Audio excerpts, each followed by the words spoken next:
Thanks for joining us. So first story, the Ministry of Communications, Digital Technology and Innovations has warned mobile network operators that it will begin rigorous enforcement of quality of service standards from October. Speaking at the Government Accountability Series on Friday, the Sector Minister Sam George stated that his office is aware of the quality challenges. He noted that MNOs have been given the necessary spectrum to utilize, warned that his ministry will not hesitate to direct National Communications Authority to impose heavy fines on networks that fail to meet their quality obligations. The result of a comprehensive reform package introduced in the first quarter of this year, which included a national spectrum review, a revised licensing condition tied to pricing commitments, and direct regulatory engagement with the MNOs.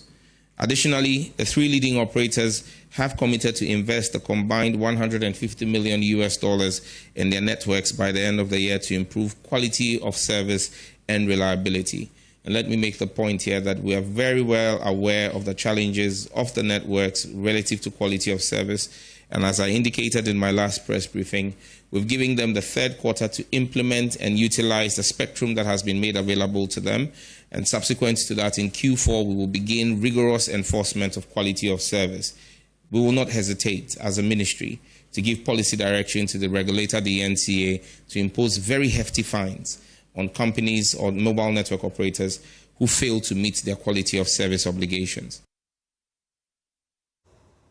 The minister also dismissed claims that the yet-to-be-launched $1 billion technology and innovation hub will suffer the same fate as the Hope City project, which never materialized. The Hope City project was an ambitious private sector-led $10 billion technology hub project announced in 2013. The initiative, which received government endorsement to transform Ghana into a technology and innovation hub in Africa, did not see the light of day. If you've been bitten by a snake before, when you see an earthworm, you'll be worried. I mean, but let me be clear. This is no Hope City. This is called the Innovation Hub. And this is being led under the auspices of His Excellency John Dramani Mahama. I give you full assurances. Like I said to you, just last Wednesday, we went to the Lands Commission to identify the land. The site plans are being developed. The project management office has been set up already. And the Emiratis are serious people, just as serious as the Ghanaians are. We are not going to play around with this. This, for me, is a legacy issue. And we will ensure that it is executed in phases. And I'm sure that as construction starts in 2026, we'll invite you for you to come and see the work that's going on there. What we are doing is a critical need. The world needs an AI footprint on the African continent. And we've taken leadership as Ghana over the last 7 months in what we're doing legislatively. And so you've got a lot of African workloads today being processed out of Dubai and the GCC. But those African workloads should be processed here. And that's why they're bringing this hub here. And you'll see all of the tech giants move the African headquarters into Accra so that we can begin to work. It's a commitment we've made. It's a commitment we will keep. We promised to drop data prices and increase the bundle. We delivered. We've promised now that DSTV would either comply or pack up and go. We've delivered. We are promising you an innovation will deliver. And to other stories, the head teacher of Ataniata DA Primary School and recipient of the 2025 JoyNews Impact Makers Award has presented his award to Nana Simpe Oredu III, Kontihini of the Kwewu traditional area in Kwewu Abene in a symbolic gesture of appreciation. In accepting the award, the Kontihini of the Kwewu traditional area expressed heartfelt gratitude and seized the moment to urge the government and Ghana Education Service to extend the school feeding program to Ataniata. He emphasized that such intervention could transform the lives of countless pupils, particularly those battling poverty. I would have been appalled if the award had not come from a native. This shows that action is being taken to develop. However, we ask that you partner with authorities to help extend the school feeding program to Ataniata basic school.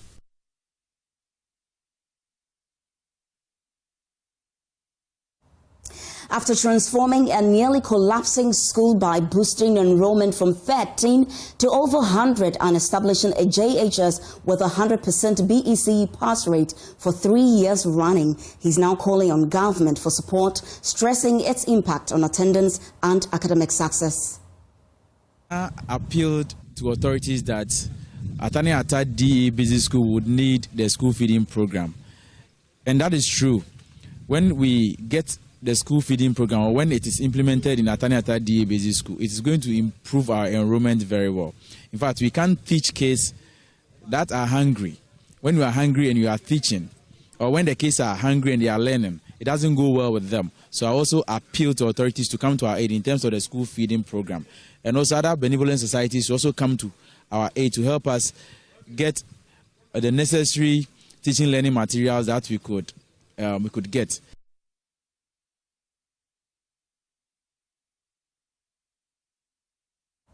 And decades of infrastructural challenges at ACRA Academy may soon be over. Special Prosecutor Kisi Ejabin has cut the sword for the construction of a new 18-unit, 3-story classroom block that will bolster teaching space and student accommodation. Details in this report. After years of overcrowded classrooms and aging infrastructure, help has arrived for one of Ghana's most prestigious senior high schools, ACRA Academy. Special Prosecutor Kisi Ejabin himself, an old student, has officially cut sword for the construction of a 3-story 18-unit classroom block, a project being driven by the 1994, 1995 and 1996 year groups.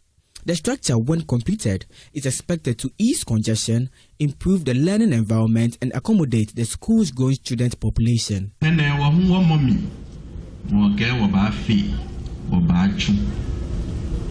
I can just commit my brother Nathan Kwabnadisi just to build this project alone.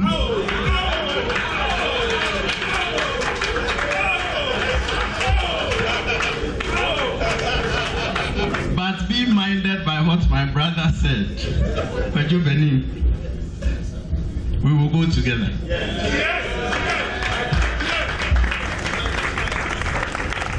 And we give you a solemn promise that we shall erect this edifice. The initiative is being hailed as a shining example of all student impact and community-driven development, one that brings long-term solutions to enduring problems. The entire project is being funded and constructed by the 3 alumni year groups, with the full project expected to be completed within 48 months. Ebose is a headmaster for the school. As we break ground today, we are laying the foundation not just for a building, but for countless dreams, aspirations, and future achievements. As we proceed with the sword cutting, let us remember that we are breaking new grounds for excellence, innovation, and continuous success. The project marks a major milestone in ACRA Academy's infrastructure drive. Stakeholders hope this sets a precedent for more alumni-driven investment across Ghana's educational institutions. It is also significant that we change the narrative of the day. The narrative that such a project is not feasible. Black boys will not contribute to any project. The project is too huge. Schools in Accra that are predominantly day schools do not contribute to school projects. For JoyNews, Stephen Mensah.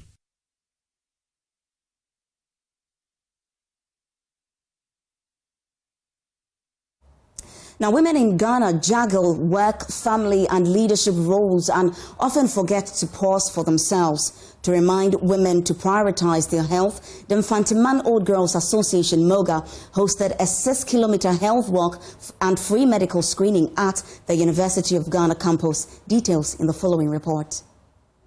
The early morning event united alumni from Adisadel, Infantipim, St. Augustine's, Holy Child, Ghana National, Agri Memorial and Wesley Girls Schools. Participants enjoyed a scenic walk before taking advantage of complimentary blood pressure checks, glucose tests and wellness advice stations. Henrietta Opoku Emisa, president of MOGA, said the walk was a perfect way to reconnect with old friends, but more importantly to encourage women to slow down and make time for their own health. The goal of this is that women work really hard and we don't normally have time to do such exercises. So we feel that we need to be committed to taking care of ourselves, and the essence of it is to make time and spread your wings and your feet. It's also an opportunity for us to enhance our sisterhood. We don't get to see each other often, so this is really a good platform for us to engage better, to meet each other once again. Most importantly, look after our health, because apart from these exercises, there'll be a lot of health checks, which will be beneficial. So if you find anything amiss, you can actually have it addressed quickly before it gets out of hand. Rosalind Sowa, headmistress of Infantiman Girls SHS, praised the initiative and called for more wellness events to help women stay active and healthy. Health is wealth. If you have good health, you have everything. So it's good we work and keep fit. I think this thing should be done regularly to help us keep fit in everything that we do. Participants from the Moga community, along with alumni men from Adisadel and St. Augustine's, described the work as energizing and said it inspired them to maintain active lifestyles while expanding their social networks. It's been great. As you can see, I'm panting, so I am tired, but it's worth it. We have connected. I have met people I haven't seen in 20 years, so I'm excited about it. I haven't had this long walk in a long while. So to come for today's walk, I'm very happy. I'm tired, but I'm going to continue. So this is something I think that the National should keep doing for some of us. It's an opportunity for us to walk and also socialize. As an Adisco, where Infantiman are our girls, so anytime they are doing programs, we come together to support them as well. I have met some of them and have spoken and even exchanged contacts and stuff.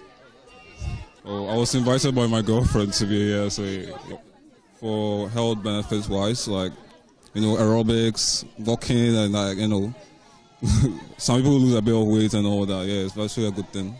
The event underscored the power of solidarity in promoting fitness, raising health awareness, and strengthening the bonds of old school sisterhood. Jason Day's report read to you.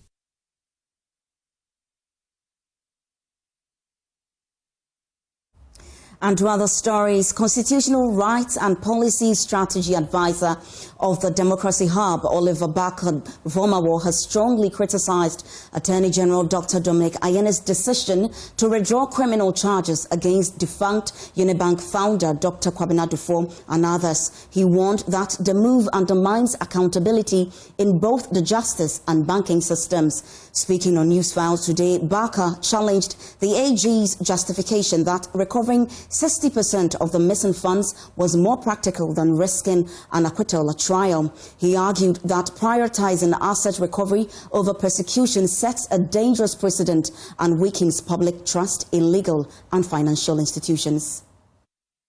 The fact that the Attorney General, and I defer to the Attorney General's logic and how he wants to be able to conduct this matter, says that because of my estimation of the difficulty of recovery in certain matters, I'm taking a different approach, does not excuse criminal conduct or criminal liability.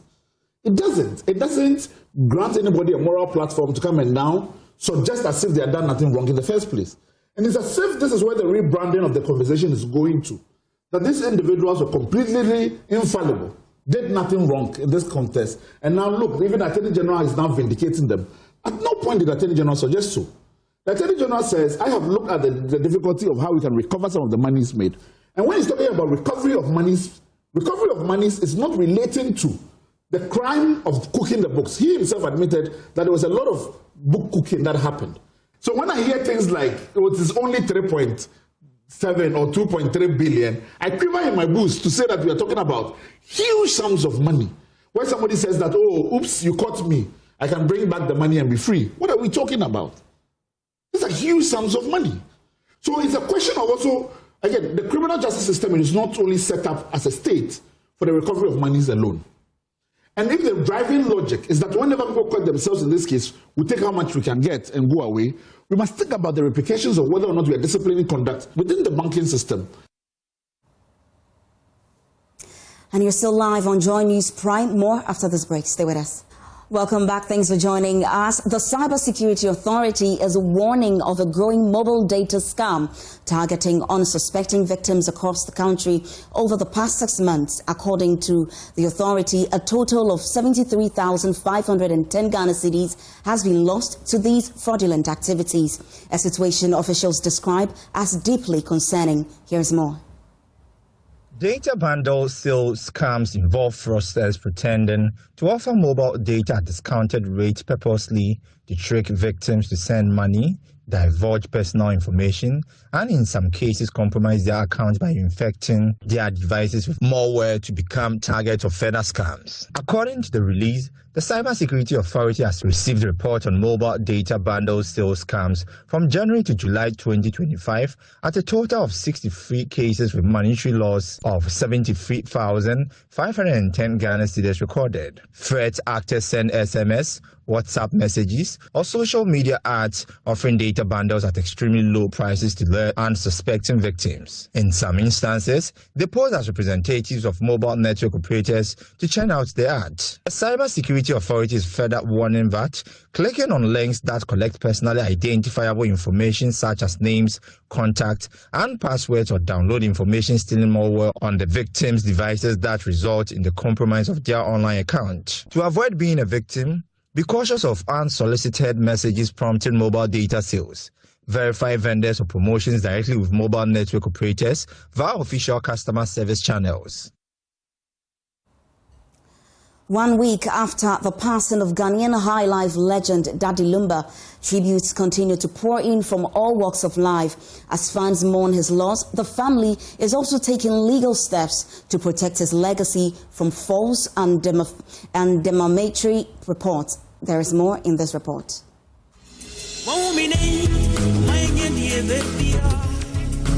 It has been 1 week since Ghanaian high life legend Daddy Lumba passed away. Since his death on July 26, industry players, politicians, and sympathizers have visited his residence to express their condolences and sign the Book of Remembrance. These visits have been marked by emotional scenes, with many guests moved to tears upon learning of the musician's passing. In the aftermath of his death, the late artist's lawyers have issued a stern warning to individuals and media outlets publishing defamatory or unverified stories about Daddy Lumba. In a press release dated August 1 and signed by Fatih Ali Yala, the law firm Baba Jamal and Associates cautioned, quote, "We serve notice to all persons or media outlets who continue to publish defamatory, misleading or unverified content about the late Daddy Lumba to desist or face legal action. We urge the public to show respect and decorum as we mourn and prepare to bid a befitting farewell to this colossus of a musician." The lawyers also invited anyone with a genuine claim against the late Daddy Lumba to submit their claims for redress. Quote, "In the spirit of transparency and dignity, all such persons with verifiable claims are respectfully invited to contact the lawyers of the Fosu family for amicable resolution," the statement added. The family, in collaboration with the Creative Art Agency and other stakeholders, has scheduled a vigil for August 2 at the Independence Square. Over his 40-year career, Daddy Lumba produced 33 albums and more than 200 songs, leaving a legacy that continues to inspire.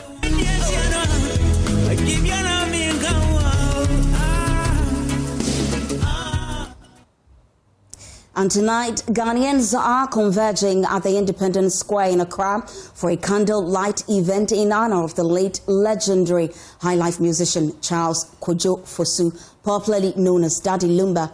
The event, organized by Creative Arts Agency, is aimed at celebrating Lumba's life, legacy, and immense contribution to Ghanaian music and culture. The event is intended to immortalize the late music icon and show appreciation for his decade-long impact on the music scene, and will be live on Joy Prime. It's been 1 week since Ghanaian highlight.